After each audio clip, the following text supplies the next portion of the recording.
성탄절은 구원을 의미합니다.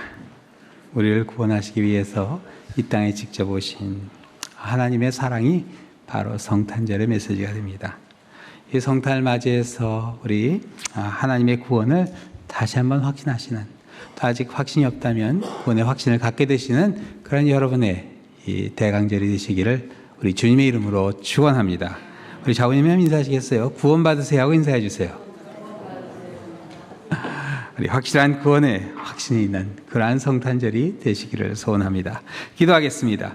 사랑의 하나님 아버지, 저희들 성탄을 바라보는 가운데 어두워져가는 세상에 실망하지 않게 하여 주시고 이 땅에 빛으로 오신 주님을 바라보는 그런 소망의 희망의 시간이 되게 하여 주시옵소서. 주님의 나라를 마음에 품게 하여 주시고 우리의 마음에는 시온을 향한 대로가 활짝 열리게 하여 주시옵소서. 이 아침 말씀 전한 자와 듣는 자가 함께 은혜되게 하여 주옵시며 모든 말씀 예수 그리스도의 이름으로 기도드립니다. 아멘. 오늘 이 본문에 보면 뜨거운 사막, 메마른 땅, 승냥이들이 있는 그런 곳이 나옵니다. 이 승냥이라는 것은 들깨의 옛말이죠. 이 나무가 이렇게 많은, 비가 많이 오는, 물이 많은 노스캐롤라이나에 살고 있는 우리에게는 좀 생소한 그런 장면들입니다. 뜨거운 사막, 머리 위에 이글거리는 그 태양빛으로 정신이 몽롱해지고 메마른 땅에서 목이 바싹바싹 말라오고 사나운 들깨가 나타날 것 같아서 잠시도 마음을 놓지 못하는 바로 그런 것. 여러분, 때로는 우리의 인생이 바로 이렇게 뜨거운 사막, 메마른 땅, 들깨들이 서로 물어뜯고 싸우는 그런 것 같이 느껴질 수 있습니다. 근데 오늘 성경 말씀에 보면 아주 기쁜 소식이 나와요. 하나님이 어떻게 해주신다고요? 구원해 주시겠다 약속하십니다. 여러분, 하나님의 구원하심이 있어요. 4절 말씀이죠. 하나님이 오사 너희를 구하시리라. 하나님의 구원을 기다리며 약해진 손을 강하게 하라, 그렇게 권고하십니다. 떨리는 무릎을 굳게 하라 하십니다. 겁내지 말고 두려워하지 말고 하나님께서 보복해 주어 갚아주시겠다, 구원을 약속해 주십니다. 어떻게 구원해 주겠다고 그러죠? 7절부터 자세한 설명이 나오죠.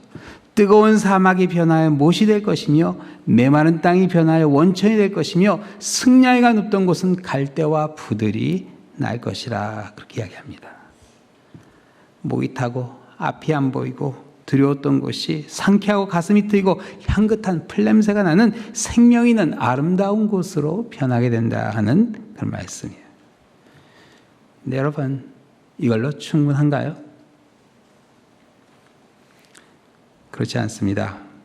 지난 5월달에 하와이에서 실종 사건이 2개나 연달아서 일어났던 때가 있었어요.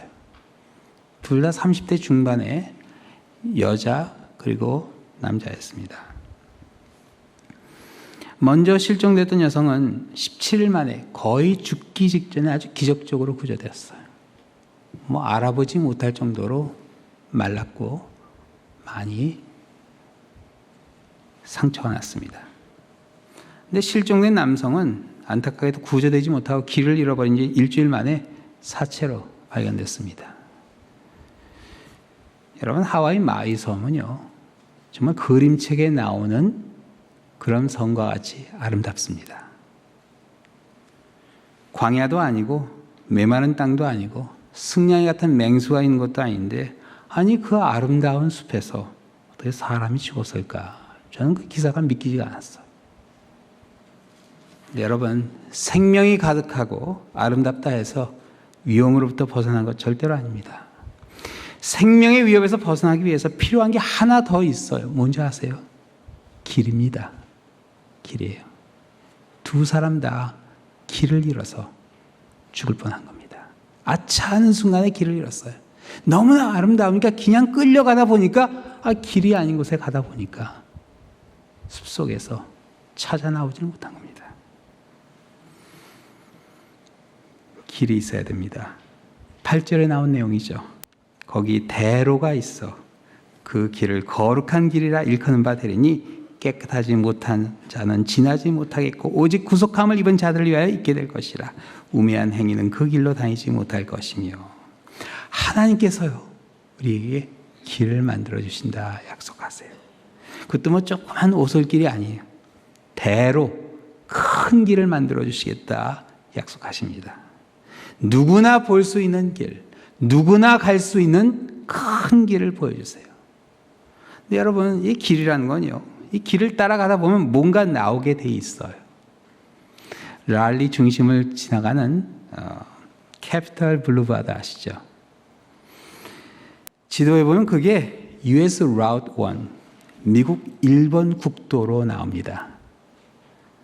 1920년대에 개통되었을 때 일본 국도는요, 미국의 동부 해안선을 잇는 유일한 포장도로였어요.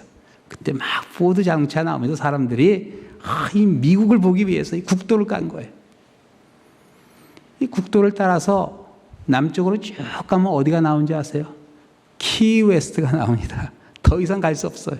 끝이에요. 북쪽으로 쭉 올라가면은 메인주에 카라이스시가 나와요. 그 카라이시는요, 강만 건너가면 캐나다입니다. 일본 국도를 따라가면 플로리다 키웨스트가 되든지 카나가 되든지 둘 중에 하나 확실하게 나옵니다. 여러분, 하나님이 주신 거룩한 길을 따라가면 어디가 나올까요? 천당, 천국. 맞습니다. 오늘 10절에 나오는데 시온에 이르게 된다. 그렇게 말씀해 주세요. 오늘 계신 이 말씀은요, 기원전 745년에서 695년까지 50년 동안 활동했던 이사야 선지자의 예언입니다. 얼뜻 보면요, 이스라엘 백성들이 훗날 바벨론에서의 70년의 포로 생활을 마치고 시온산이 있는 예루살렘으로 돌아오게 될 것을 예언한 내용같이 보이지만 또 자세히 보면요, 이 말씀은 세상 모든 민족을 구원하시고자 하는 하나님께서 아브라함을 통해 주신 그 언약의 성취, 하나님의 계획을 선포하는 말씀이기도 합니다. 이걸 신학교에서는 예언의 복합성이라 그렇게 배웁니다. 같은 본문인데 여러 의미가 차곡차곡 담겨 있는 거예요. 본문에 나온 시온은요, 예루살렘 남쪽에 있는 산 이름이지만 영원한 하나님 나라, 하늘나라, 천국을 의미합니다. 자, 그럼 어떻게 하면 이 시온을 향한 대로에 오를 수 있는가? 모든 길이 그렇듯이 사인을 보시면 됩니다. 사인을 보면 돼요. 국도 1번에 오르려면 국도 1번 사인을 보면은, 캐피탈 블루바드 사인 보면은 거기 올라가면 그게 국도 1번이 되는 겁니다. 5절에 사인이 나오죠. 어떤 사인을 보면 되죠? 5절, 6절. 우리 한번 같이 읽어보시겠어요? 스크린에 띄워드리겠는데요. 그때 맹인의 눈이 밝을 것이며 못 듣는 사람의 귀가 열릴 것이며 그때 저는 자는 사슴같이 뛸 것이며 말 못한 자의 혀는 노래하리니. 자, 거기까지. 시각장애자가 눈을 뜨게 되고 청각장애자가 듣게 되고 지체 부자유자가 사슴같이 뛰게 되는 것이 바로 시온의 대로가 시작되는 것이다. 그렇게 말씀해 주세요. 성경에 보면 이런 사건들이 일어났던 때가 있었죠. 그때가 언제죠? 그때가 계속 그때를 이야기하는데 그때가 바로 이 땅에 오신 우리 예수님께서 말구이에 태어나신 예수님께서 이제 30세가 되어서 공생회를 시작할 때 그때를 가리킵니다. 예수님께서 말씀하셨습니다. 요한복음 14:6절에 내가 곧 길이요. 예수님 뭐예요? 길이요. 좀 전에 말씀드렸죠. 길은 생명이라고. 내가 곧 길이요 진리요 생명이 나로 말미암지 않고는 아버지께로 올 자가 없느니라. 예수님께서 길 되심을 보여주셨어요. 너무나 확실하게 보여주셨죠. 날 때부터 소경이 있던 사람의 눈을 고쳐주셨어요. 다시 볼 수 있게 해주셨죠. 귀 먹고 말 듣는 자에게 귀에 손가락을 넣고 혀에 손을 대서 고쳐주셨습니다. 이런 사역들이 예수님의 공생에서 멈춘 게 아니었어요. 교회가 성령 충만한 가운데 사도 베드로도 놀라운 일들을 하게 되죠. 걷지 못해 구걸하던 사람을 베드로가 나사렛 예수 그리스도의 이름으로 잡아 일으키니까 발과 발목에 힘을 얻게 되고 걷기도 하고 뛰기도 하고 하나님을 찬송했다. 사슴같이 뛰었다. 그렇게 나옵니다.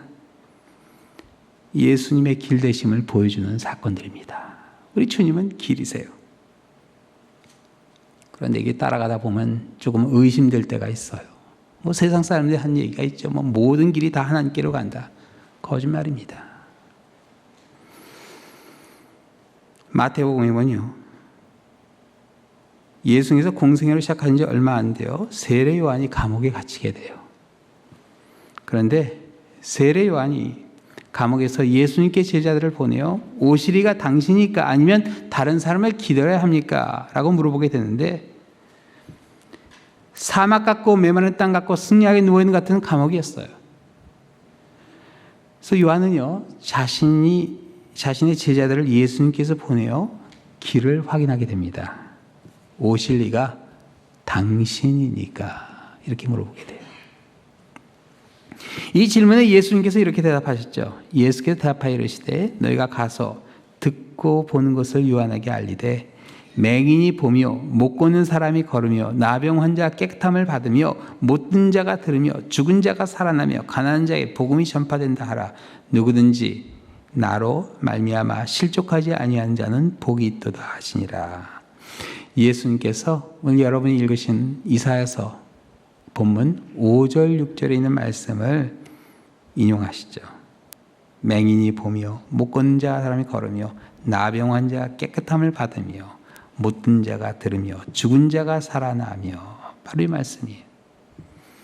시온을 향한 대로에 치유의 역사가 일어납니다. 육신적인 치유, 정신적인 치유를 넘어서 영적인 치유가 일어난다 하는 그런 말씀이에요. 평생 물질의 노예로 살아온 삭개와 같은 세리장이 변해서 함께 나누는 삶을 살게 됩니다. 재산의 반을 가난한 사람들에게 나눠주겠다. 그리고 빼앗은 것에 있으면 4배를 갚아주겠다. 그런 약속을 하게 돼요.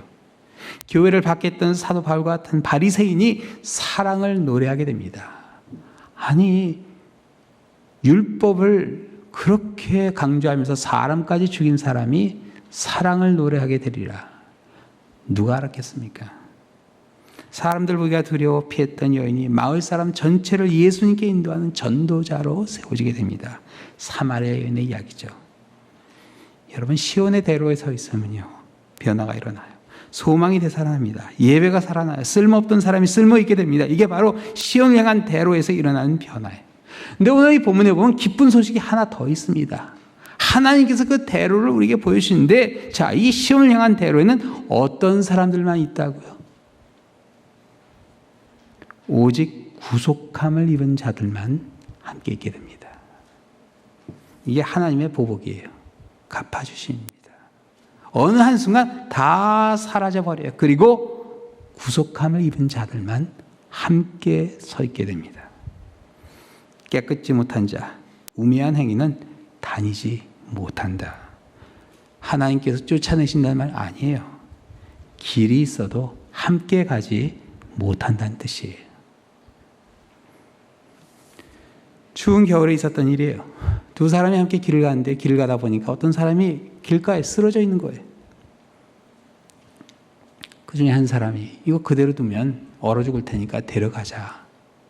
다른 한 사람이 아니, 이 추운 겨울에 이 데려가다 같이 얼어 죽는다고. 그리고 그냥 먼저 가버렸어요. 남은 사람 할 수 없이 혼자 이 사람을 구하기 위해서 등에 들러 엎었습니다.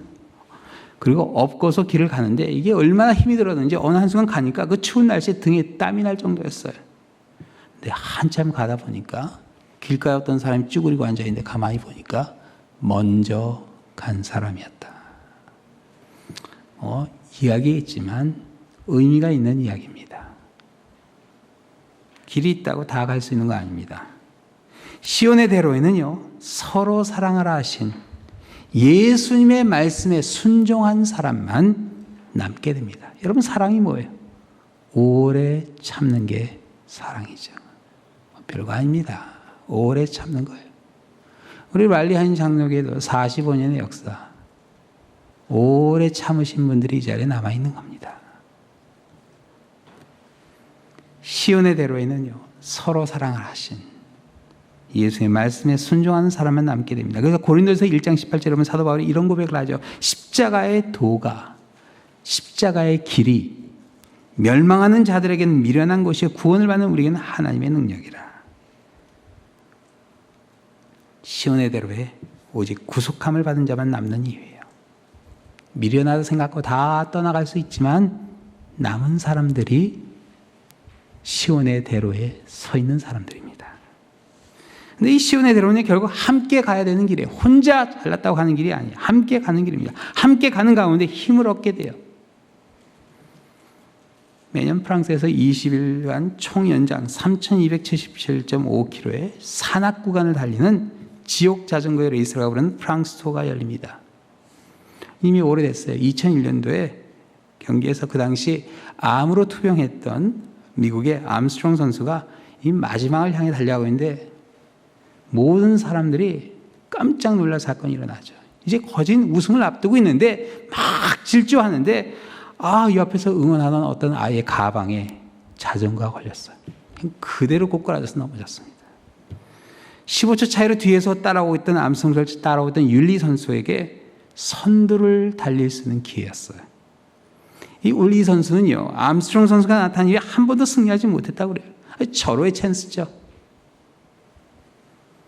근데 율리 선수가 그 넘어진 걸 보고요, 그 순간 자전거를 잠시 멈췄어요.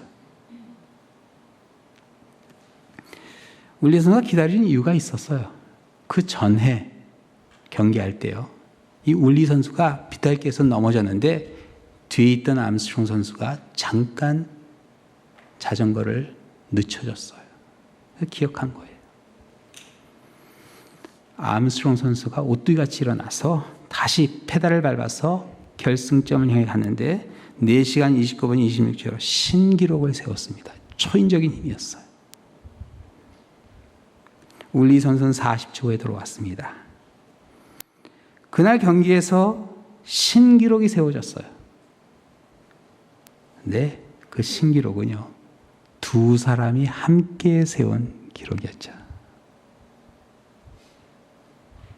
비록 두 사람의 등수는 달랐지만 지옥 레이스라고 부르는 그 경기에서 신기록을 세우는 공동 승리자였습니다. 세상은 그렇게 판단합니다. 시온의 대로 또한 가는 길이 힘들고 험난해질 수 있습니다. 그러나 구속함을 받은 자들이 함께 승리하는 길입니다. 디모데후서에 보면요, 구속함을 받은 자들이 누리는 최후의 승리를 이렇게 이야기합니다. 나는 선한 싸움을 싸우고 나의 달려갈 길을 마치고 믿음을 지켰으니 이제후로는 나를 위하여 의의 면류관이 예비되었으므로 주 곧 의로우신 재판장이 그날에 내게 주실 것이며.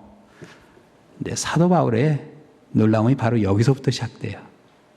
내가 이 정도 했으니까 나는 영화의 면류관을 누릴 것이다. 그걸로 끝난 게 아니에요. 뭐라 그러죠? 내게만 아니라 주의 나타나심을 사모하는 모든 자에게더라. 고대 경기에서는요, 면류관은 1등만 받는 상입니다. 1등만 받는 거예요. 근데 뭐라고요? 시온의 대로 끝에는 1등만 받는 게 아니라 모든 주의 나타나심을 사모하는 예수님의 재림을 기다리는 모든 성도들이 누리는 영광이라 그렇게 선포합니다. 우리는요, 시온을 향해 달려가는 마라톤 선수입니다. 우리 함께 달려갑니다. 먼저 가는 거 중요하지 않습니다. 다 함께 면류관을 받을 텐데, 근데 중요한 것은 1등이 되는 것 같은 그런 열정으로 달려가야 돼요. 최선을 다해야 됩니다. 그럴 때 하나님께서 우리를 도와주세요. 시편 84편에 고라 자손들의 이런 찬송이 나오죠. 주께 힘을 얻고 그 마음에 시온의 대로가 있는 자는 복이 있나이다. 그 마음에 시온의 대로가 있는 자는 복이 있나이다. 그들이 눈물 골짜기로 지날 때 그곳에 많은 샘이 있을 것이며 이른 비가 복을 채워주나이다. 그들은 힘을 얻고 더 나아가 시온에서 하나님 앞에 각기 나타내리다. 이 시온의 대로를 가다 보면 때로는 눈물이 나올 때도 있고 어려울 때도 있습니다. 우리 오늘 시작할 때 우리 아름다운 찬양으로 우리 찬양대에서 불러주셨는데 이게 단조죠. 주님의 영광을 바라보는데 왠지 모르게 곡조가 슬픈 데가 있어요. 그렇지만 그건 뭐냐면요, 주님의 희망을 바라보는 가운데 그런 어려운 때가 있어요. 그렇지만 마지막에 그 아멘이 얼마나 영광스럽습니까? 그겁니다. 시온의 대로가 있는 자에게 복이 있습니다. 하나님의 구원을 체험하게 되어 길을 따라 누리는 축복입니다. 이제 성탄을 바라보시는 가운데 한 주 한 주 이제 시온의 대로를 한번 달려보시는, 마음껏 사랑하시는 가운데 여러분의 마음속에 하나님의 빛이 가득하게 되시기를 우리 주님의 이름으로 축원합니다. 기도하시겠습니다. 사랑의 하나님 아버지, 저희들 우리 마음에 시온의 대로를 주신 하나님의 은총에 감사드립니다. 이 성탄을 맞이하여서 아버지 서로 사랑하는 가운데 그 대로를 힘차게 달려보는 그러한 우리 하루하루가 되게 하여 주시옵소서. 그 가운데 역사하신 하나님의 그 놀라운 은총을 체험하게 하여 주시며, 비록 있는 자리가 눈물 골짜기라 할지라도 많은 샘을 허락해 주시고 새로운 변화 가운데 길을 주시는, 생명을 주시는 예수 그리스도를 바라보는 이 성탄절이 되게 하여 주시옵소서. 모든 말씀 예수 그리스도 이름으로 기도드립니다. 아멘.